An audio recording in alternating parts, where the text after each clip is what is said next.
հյուպատոսներ բերել, ինչ որ գեներալներ բերել, ինչ որ դեպուտատներ բերել Ռուսաստանից, այնտեղ խոսեցնել, պարեցնել բան հարբած արջի նման, դա չի կարելի թույլ տալ։ Դա արդեն միջամտություն է արտաքին քաղաքականության իրականացման ոլորտ, որի մենաշնորհը ունի Հայաստանի Հանրապետության կառավարությունը։ Ես ոչ միշտ եմ մեղմ ասած գոհ, թե ինչպես է այն իրականացնում, դա այլ խնդիր է, բայց այդ մենաշնորհը ոչ ոք չի կարող չեղարկել։ Մեր սահմանադրությունը դա է ասում։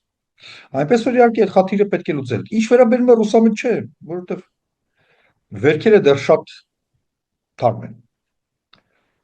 20 թվականը, 21 թվականը, 22 թվականը վերքերը շատ թարմ են։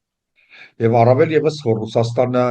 որևէ շանս չունի գնալ թեկուս մասնակի լիբերալացման ճանապարհով եւ այս կարելի ասել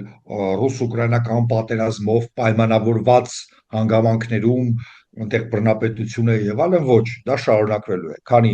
Պուտինը եւ FSB-ն կառավարում է Ռուսաստանը, դա շարունակվելու է եւ ավելի է խստանալու, ավելի է վատանալու։